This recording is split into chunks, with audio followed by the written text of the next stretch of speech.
Percentage of gold is increase to 90%। कह रहे हैं कि कोई भी एलॉय है जिसका वेट आपको दे दिया गया है, कितना 50 ग्राम का एलॉय है, सिल्वर और गोल्ड मिला हुआ है उसमें, और कह रहे हैं उसमें 80% केवल गोल्ड ही है।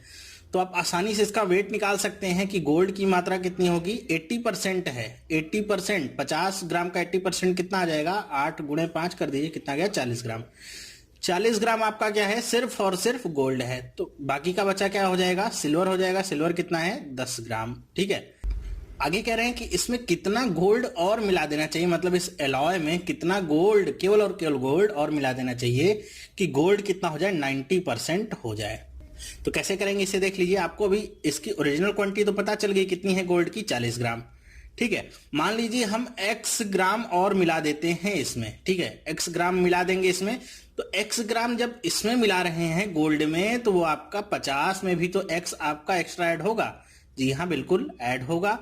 और x ग्राम जब मिला देंगे तो टोटल बन कितना जाएगा, 90% के बराबर हो जाएगा। तो कैसे करना है इसको, आपको 40 ग्राम में x ग्राम मिलाया तो 50 ग्राम में भी हमको x ग्राम एक्स्ट्रा ऐड करना होगा, और ये कितना बन जाएगा, 40 में हम जब x मिला देंगे तो कितना बन जाएगा, 90% बन जाएगा, और 50 में x हम ऐड करेंगे तो टोटल 100% बनेगा। अब आपको क्या करना है, बस क्रॉस मल्टीप्लाई कर लेना है। 0 से 0 कट गया, क्रॉस मल्टीप्लाई कर लीजिए, कितना आ जाएगा, 400 प्लस 10x बराबर में 450 प्लस 9x। x वाला एक तरफ कर लीजिए, कितना हो जाएगा, 10x माइनस 9x बराबर 450 माइनस 400।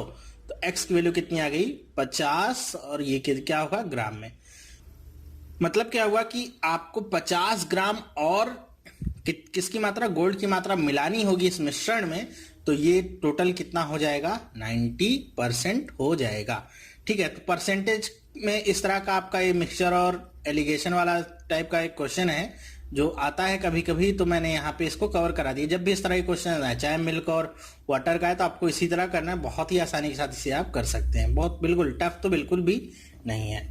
नेक्स्ट चलते हैं, चलिए दूसरा क्वेश्चन पढ़ते हैं। In an examination it is required to 296 marks out of aggregate marks to pass. A student get 222 marks and it is declared failed by 10%। मतलब कह रहे हैं कि किसी एग्जाम में 296 नंबर चाहिए पास होने के लिए टोटल नंबर में से, और किसी बच्चे को 222 नंबर मिले हैं और कहा गया कि वो 10% से फेल हो गया। मतलब 10% मार्क्स और मिल जाते तो वो 296 मार्क्स के बराबर हो जाता। तो आपसे पूछा क्या जा रहा है, what are the maximum aggregate marks to get marks a student can get. मतलब क्या मैक्सिमम एग्रीगेट मार्क्स हो सकते हैं जो स्टूडेंट पा सकता है। तो इस तरह के क्वेश्चन आपके एग्जाम में बहुत आते हैं। तो कैसे करना है इन्हें, बस आप क्वेश्चन की लैंग्वेज को पकड़िएगा, बहुत आसानी के साथ आप कर सकते हैं। देखिएगा क्या क्या आपको दिया गया है, कहां से आप क्या क्लू निकाल सकते हैं। जैसे यहाँ पे लिखा हुआ है कि 296 मिनिमम मार्क्स चाहिए पास होने के लिए, और उसको मिले कितने हैं, 222, और कहा गया है 10% नंबर से वो फेल हो गया है। बस यही मेरा क्लू है इस क्वेश्चन को पकड़ने का। मतलब क्या है, मैं 10% की यहां से वैल्यू निकाल सकता हूं। कैसे, पूछिए। मुझे पता कि 10% मार्क्स और मिल जाते उसे तो वो 296 नंबर पा जाता। मतलब क्या है कि 10% मार्क्स की वैल्यू कितनी है, 296 माइनस में 222 नंबर। ये बस बात आपको पकड़ लेनी है, बाकी सारा क्वेश्चन इजी हो जाएगा। बस माइनस कर लीजिए, 6 में से 2 जाएगा, कितना हो जाएगा 4, 9 में से 2 जाएगा, कितना हो जाएगा 7। मतलब 10% मार्क्स की वैल्यू कितनी हो गई, 74। तो 100% मार्क्स की वैल्यू कितनी होगी, बस आपको क्रॉस मल्टीप्लाई कर लेना है।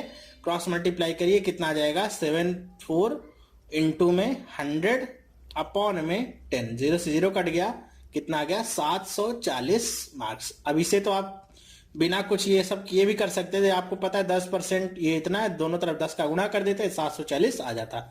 लेकिन मैंने आपको यहाँ पे क्रॉस मल्टीप्लाई करके ऐसे बता दिया कि मान लीजिए कोई भी और परसेंट होता तब पर भी आपको इसी तरह करना था, और आसानी से आप बता देते कि 740 क्या है मैक्सिमम एग्रीगेट मार्क जो कोई स्टूडेंट पा सकता है। तो क्लू आप पकड़ने की कोशिश करिएगा, क्वेश्चन में क्या दिया गया। इस तरह के क्वेश्चंस आएंगे तो बस आप कोई भी जो भी परसेंट आपको दिया होगा वो आप निकाल लीजिएगा, फिर 100% की वैल्यू से आप क्रॉस मल्टीप्लाई कर लीजिएगा। बहुत ही आसानी के साथ सारे क्वेश्चंस निकल जाएंगे। चलिए देखते हैं थर्ड क्वेश्चन क्या है। ये इलेक्शन बेस्ड क्वेश्चन है। इस तरह के क्वेश्चंस आपके एग्जाम में बहुत आते हैं, एसएससी वगैरह में भी इस तरह के क्वेश्चंस बहुत आते हैं। तो इलेक्शन के जितने टाइप के भी क्वेश्चन आपके बन सकते हैं वो सारे मैंने कवर किए, अभी सारे आपको करा दूंगा। इसके बाद आपका कोई भी क्वेश्चन इसमें से फंसना नहीं है जिसमें आप अटक जाएं। कैसे करेंगे इसे, पहला क्वेश्चन पढ़िए क्या कह रहे हैं। At an election involving two candidates, मतलब कोई इलेक्शन है जिसमें दो ही कैंडिडेट हैं। मान लीजिए हम एक ए है और दूसरा क्या है, बी है। 68 वोट्स वर डिक्लेयर्ड इनवैलिड, मतलब जितने भी वोट्स पड़े हैं उनमें से 68 वोट को क्या कर दिया गया, इनवैलिड डिक्लेयर कर दिया गया, मतलब उनकी गिनती नहीं है। The winning candidate secures 52% and wins by 98 votes. मान लीजिए ए ने विन किया है तो ए को 52% वोट मिले हैं, वो भी 52% किसका, टोटल वोट का नहीं, ध्यान रखिएगा 52% किसका होगा, ये टोटल वैलिड वोट का। ठीक है, तो हम मान लेते हैं यहां पे कि वैलिड वोट जितने पड़े हैं उनकी संख्या क्या है, वैलिड वोट की संख्या मान लेते हैं कि x है। तो x का 52% वोट किसको मिला है, a को। तो मान लेते हैं x का 52% जो भी आएगा वो किसको मिला है, a को। तो b को कितना मिला होगा, b को मिला होगा x का 48% वोट। ठीक है, मतलब ये जो ए को नहीं मिला हुआ सारा का सारा बी को ही मिला हुआ, क्योंकि दो ही कैंडिडेट हैं। तो अब यहां पे कह रहे हैं कि ए को जितने वोट मिले हैं वो 98 वोट से बी से जीत गया है, मतलब इन दोनों के बीच के वोट का डिफरेंस कितना है, 98। तो बस आप यहां पे माइनस का साइन लगाइए और इसको इक्वल कर दीजिए 98 के। अब एक्स देखिए दोनों में कॉमन है, तो एक्स को मैं कॉमन ले लेता हूं, क्या बच जाएगा अंदर, 52% माइनस 48% बराबर में कितना आ जाएगा, 98। 52 में से 48 माइनस करें कितना आ जाएगा, 4%। तो x गुणे में 4/100 बराबर में कितना आ गया, 98। इसे सिंप्लीफाई करिए, x की वैल्यू कितनी आ जाएगी, 98 इंटू में 100 अपॉन में 4। कट करिए, 2 टाइम्स जाएगा, 4 टाइम्स जाएगा, देन अगेन 5 टाइम्स जाएगा, और ये पूरा आपका कट जाएगा, कितना आ जाएगा, 2450। ये आपकी x की वैल्यू है। ध्यान रखिए x क्या है, वैलिड वोट है, टोटल वोट नहीं है। क्यों टोटल वोट क्यों नहीं, क्योंकि 68 वोट्स तो हमने क्या कर दिए, इनवैलिड डिक्लेयर कर दिए हैं। तो हमको पूछा क्या गया है, नंबर ऑफ वोट पोल्ड। ध्यान रखिए कि जो इनवैलिड हुए हैं वो भी पोल्ड हुए होंगे, मतलब उनको भी देने लोग गए होंगे, बस उनको इनवैलिड कर दिया गया है। उसका रीजन क्या है इनवैलिड करने का, अलग अलग रीजन हो सकते हैं। तो हमको वैलिड वोट्स नहीं निकालने थे, हमको निकालने थे टोटल नंबर। तो टोटल नंबर के लिए हम क्या कर सकते हैं, जो 68 हमने कैंसिल किए थे उसको भी इसमें जोड़ दीजिए, कितना हो जाएगा, 2450 प्लस 68। ऐड कर लीजिए, कितना आ जाएगा, 8 6 5 11 और ये 5 और ये 2518। ये आपके क्या आ गए, टोटल नंबर ऑफ वोट। तो इलेक्शन वाले केस में इस तरह से एक सिंपल क्वेश्चन है जो मैंने यहाँ पे कराया, आपको समझ में आया होगा। बस क्लू आपको पकड़ना है कि कहाँ पे आपको बताया जा रहा है कि आप कहां से परसेंटेज वगैरह निकाल सकते हैं। बस यहां से आपने निकाल लिया, आपका काम हो गया। ठीक है, आई होप आपको ये समझ में आया होगा। चलिए देखते हैं फोर्थ क्वेश्चन। क्या दिया हुआ है कि 10% of the voters did not cast their vote in an election between two candidates, कि दो कैंडिडेट्स के बीच में इलेक्शन हुआ है जिसमें से 10% लोग ऐसे हैं जिन्होंने वोट ही नहीं दिया। मान लीजिए आपके पास 100% लोग हैं, वोटर्स हैं, जिसमें से 10% ऐसे आलसी लोग हैं जो वोट देने ही नहीं गए। तो कितने लोग बच गए, जिन्होंने वोट दिया 90% ही लोगों ने वोट दिया। करें 10% of the votes polled were found invalid. करेंगे जो 90% लोगों ने वोट दिया, इनका भी 10%, 90 का 10% जो वोट है वो इनवैलिड करार कर दिया गया। तो कितने वैलिड वोट बचेंगे वो निकाल लीजिए। तो 90 का आप 10% निकालिए, कितना आ जाएगा, 9%। तो 9 इसमें से भी माइनस कर दीजिए, क्या आ गया, 81%। अब ये 81% क्या है, आपका वैलिड वोट है ये। ठीक है, तो हमने वैलिड वोट निकाल लिया। वैलिड वोट निकालने की आपके लिए सबसे बड़ी बात होगी कि अगर आप ये 81% निकाल लेते हैं बिना कुछ भूले भटके, तो बहुत ही आसानी के साथ सारा क्वेश्चन कर सकते हैं। बहुत सारे लोगों को दिक्कत कहां पे होती है, वो सोचते हैं 10% वोट तो लोगों ने दिया नहीं, 10% गलत हो गया, तो 100 में से वो 20% घटा देते हैं और आ जाता है 80%। और यहीं पे वो गलती कर देते हैं, भाई ये 80% नहीं आना है, 10% आए हैं, फिर उसका 10% जो बाकी बचे हुए लोग हैं उसका 10% निकालना होगा। तो ये क्या आ गया, 81% वैलिड वोट आ गए। आगे पढ़िए क्या करें, the successful candidate got 54% of the valid votes. अब देखिए वैलिड जो भी वोट है उसका 54% सक्सेसफुल कैंडिडेट को मिला है, और वो जीता कितने से है, 1620 वोट से जीता है। अब यहां पे एक बात और ध्यान रखिएगा, ये जो भी दिया जाएगा आपको, जीतने वाला वोट या हारने वाला वोट, ये क्या बताएगा आपको, ये आपको बताएगा कि जो दो कैंडिडेट है, मान लीजिए एक ए है और एक बी है, इनके परसेंटेज की वैल्यू बताएगा कि इनके बीच का जो परसेंटेज गैप है उसकी वैल्यू कितनी है, जो भी हारने या जीतने का वोट देगा वो होगा। तो मान लीजिए अगर ये 4% आता है तो ये 4% की वैल्यू कितनी आ जाएगी, 1620। तो 100% की वैल्यू आप आसानी से निकाल सकते हैं, बस इतना अगर आप निकाल लेंगे तो चलिए इसे हम कर लेते हैं। कैसे करते हैं, मान लीजिए एक ए है और दूसरा क्या है, बी है। ए जीता है तो ए को कितने वोट मिले हैं, 81% ऑफ 54%, या 81% का 54% वोट ए को मिले हैं। और बी को कितने वोट मिले हैं, बी को भी 81% का कितने वोट मिलेंगे, इसे अगर 54 मिले हैं तो दूसरे को कितने मिले होंगे, 46%। तो यहाँ पे 81% का कितने वोट हो जाएंगे, 46% वोट किसको मिले हैं, बी को मिले हैं। इनके बीच का डिफरेंस कितने का है, 1620 वोट का। बस ये आपको निकाल लेना है। 81% देखिए कॉमन है तो 81% कॉमन ले लिया, कितना बच गया, 54% माइनस 46% बराबर कितना गया, 1620। अब 81% है तो परसेंट का मतलब क्या होता है, बटे में 100%, यहां से हटा दीजिए। 81 से 2 बार में कट कर देगा, 20 आ जाएगा। और यहाँ पे 54 में से 46 माइनस करेंगे, क्या आ जाएगा, 8%। और ये 100 का गुणा दूसरी तरफ कर दीजिए तो कितना आ जाएगा, 2000। मतलब 8% की वैल्यू निकाल लिया हमने 2000। तो 100% की वैल्यू कितनी होगी, 100% की वैल्यू मान लीजिए x मान लेते हैं, कितने आ जाएगा, x बराबर 2000 गुणे में 100 बटे में 8। 8 से इसे कट करिए, 8 2 बार जाएगा 16 और 8 पंचे 40, ये पूरा आपका 25 बार में कट जाएगा। 8 को काट दिया और ये दो आपका 3 जीरो और लगा लीजिए तो कितना आ गया, 25000। ये आपके क्या आ गए, टोटल वोट्स आ गए। ध्यान रखिएगा ये आपके जो 25,000 आए हैं ये 100% की वैल्यू है कि आपके इतने टोटल वोटर्स थे। ठीक है, इसी जगह आपसे ये पूछता कि कितने वैलिड वोट्स थे, तो वैलिड वोट्स निकालने के लिए आप क्या करते, 8% की वैल्यू को पता चल गई तो यहाँ 100% की जगह आप क्या लगा देते, 81%, बस और कुछ नहीं करना था। 81% करते और यहाँ पे 100 की जगह क्या आ जाता, 81 आ जाता। 25 गुणे में 81 कर देते और यहाँ पे आपको वैलिड वोट्स मिल जाते। ठीक है, ऐसे ही आपको करना होगा। जो भी आपसे पूछेगा बहुत ही आसानी के साथ आप उसको यहां पे रखेंगे और आसानी से सारे वोट्स निकालेंगे। कोई फॉर्मूला नहीं, कोई शॉर्टकट नहीं, आसानी से आप इसे करिए, बहुत ही तेजी से निकाल सकते हैं। चलिए इसी पे एक और क्वेश्चन देख लेते हैं। क्या कह रहे हैं, in an election 30% of the voters voted for candidate A. अब यहां पे देखिए क्या बात कह रहे हैं कि 30% लोगों ने किसके लिए वोट किया, कैंडिडेट ए के लिए वोट किया। Whereas 60% of the remaining voted for candidate B. कह रहे हैं कि 60% ऑफ द रिमेनिंग, ये आपका यहां पे आपका कैच आता है कि रिमेनिंग की बात करें, टोटल 60% की बात नहीं करें। कितने लोग होते हैं जो सोचते हैं 30% ए को मिल गया, 60% बी को मिल गया, बचे कितने 10% लोग ऐसे होंगे जिन्होंने वोट नहीं दिया है, जिनका वोट कैंसिल हो गया और करना शुरू करते हैं। ये एकदम गलत तरीका है। कह रहे हैं कि 60% ऑफ द रिमेनिंग, 60% मतलब रिमेनिंग, 30% पहले दे दिया लोगों ने, टोटल कितना हो गया 100 में से 30 को घटाइए कितना बच जाएगा 70%।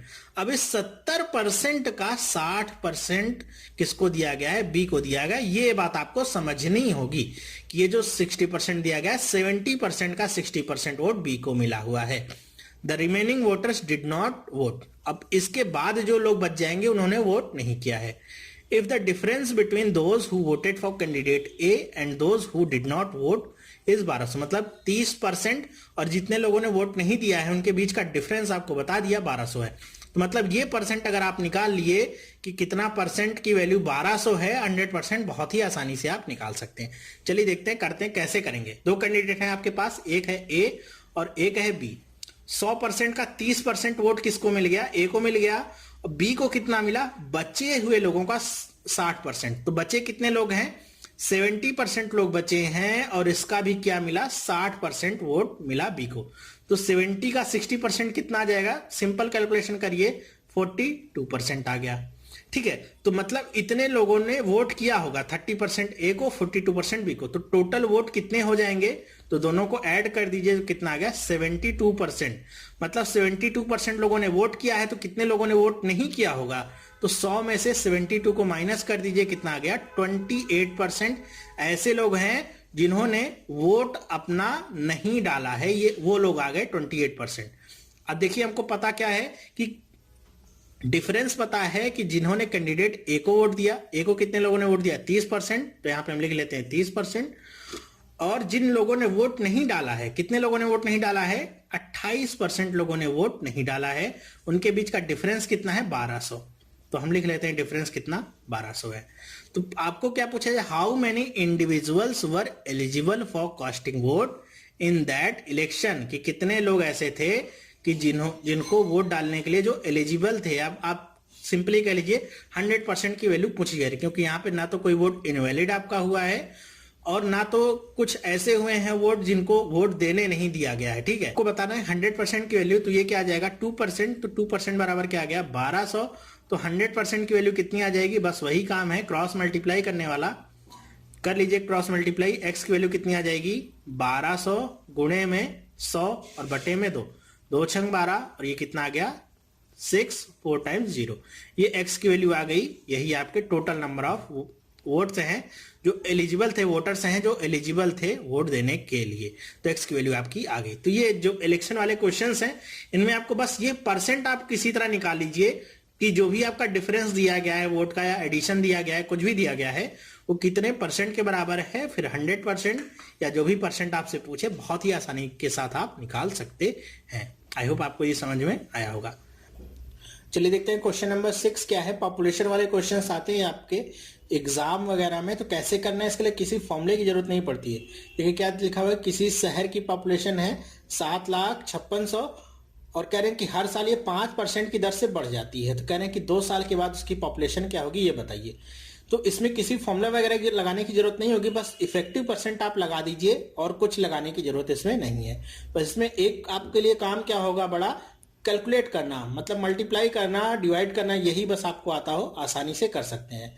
इसमें बताना क्या है, बस आप कैसे इसे अप्लाई करेंगे बस ये बताना है मुझे। 5% दिया गया और 2 साल के लिए दिया गया है, तो कैसे आप करेंगे? इफेक्टिव परसेंट लगाइए। 5 + 5 + 5 इंटू 5/100 कितना आ जाएगा? 5 + 5 कितना आ जाएगा? 10, और ये 25/100 ऐड कर देंगे। 10.25% 2 साल में उसकी पॉपुलेशन बढ़ जाएगी। तो पहले अगर होगी 100% पॉपुलेशन, तो उसमें 10.25% और ऐड कर दीजिए, तो टोटल अब कितना आ जाएगा? 110.25%। और ये 110.25% किसका? 7,56,100 का आप निकाल लीजिए। तो 705,600 इंटू ये अपॉन में 100% यहां से हटा दीजिए। इसे आप कैलकुलेट कर लीजिए, बस आपको आंसर क्या होगा मिल जाएगा। तो इसे आप बहुत सारे तरीके से कैलकुलेट कर सकते हैं, आसानी से आप कैलकुलेट कर सकते हैं, बहुत ज्यादा टफ वैल्यू भी नहीं है। इसे आप कैलकुलेट करेंगे तो आपको जो डायरेक्ट आंसर होगा वो मिलेगा। मतलब इसे कैलकुलेट करने के बाद आपको कुछ भी जोड़ना और घटाना नहीं होगा। ठीक है, या तो आप ऐसा कर सकते थे कि 7,56,100 का आप 10.25% निकालते और उसके बाद जो भी वैल्यू आती इसमें ऐड कर देते। लेकिन अगर आप निकाल रहे हैं 7,56,100 का, तो आपको कुछ भी ऐड या सब्ट्रैक्ट करने की जरूरत नहीं है, डायरेक्ट बस आंसर आपको मिल जाना है। तो इसका आंसर कितना आएगा वो मैं यहाँ पे लिख देता हूं, आप इसे आसानी से कैलकुलेट कर सकते हैं। 777,929 ये इसका क्या होगा? आंसर आएगा। ठीक है, तो इस तरह के क्वेश्चंस अगर आते हैं आपके पॉपुलेशन वाले, तो बस आपको इफेक्टिव परसेंट लगा देना है। बहुत सारे लोग फॉर्मूला वगैरह के चक्कर में पड़ जाते हैं, फिर बहुत टफ हो जाता है। क्यों? मान लीजिए यहाँ पे फॉर्मूला लग जाएगा 5% इंक्रीज हो रहा है। कई बार क्वेश्चन ऐसे होता है कि पहले साल में 5% इंक्रीज हो रहा है, लेकिन दूसरे साल में 10% का डिक्रीज हो रहा है, तब कैसे करेंगे? तो इफेक्टिव परसेंट आप लगाएंगे तो बहुत आसानी से कर सकते हैं। कैसे? इसे कैसे करेंगे? 5 - 10 माइनस में 50 बटे में 100 कितना आ जाएगा? ये -5.5% का यहाँ माइनस है, मतलब डिक्रीज हो रहा है। तो आप क्या करिए, 100 में से इसे घटा दीजिए, कितना आ जाएगा? 94.5%। जो भी वैल्यू आपको पॉपुलेशन की दी हो उसका 94.5% निकालिए, आंसर आपको मिल जाएगा। यहीं पे एक और वेरिएशन होता है कि 2 साल की बजाय 3 साल दिया होता है, तब कैसे करेंगे? मान लीजिए 5% हर साल बढ़ रहा था और कहते हैं कि 3 साल के बाद कितनी होगी, तो कैसे करते? हम आपके पास 3 वैल्यूज होती, 5, 5 और 5 की, एक बार इन दोनों से वैल्यू निकालते, कितना आया? 10.25, फिर इसे लेते और इनको लेते, इन दोनों से कैलकुलेट कर लेते, जो भी वैल्यू आपको मिलती उसका 7,56,100 का पूरा परसेंटेज निकालते, आपको आंसर मिल जाएगा। तो पॉपुलेशन वाले क्वेश्चन के लिए आपके टेंशन क्या है? कैलकुलेशन, बस और कुछ नहीं। कैलकुलेट कितना तेजी के साथ आप कर सकते हैं, बस वही आपका मैटर करेगा क्वेश्चन को सॉल्व करने में। बल्कि करना कैसे है ये इजी है मेथड, और इसमें कोई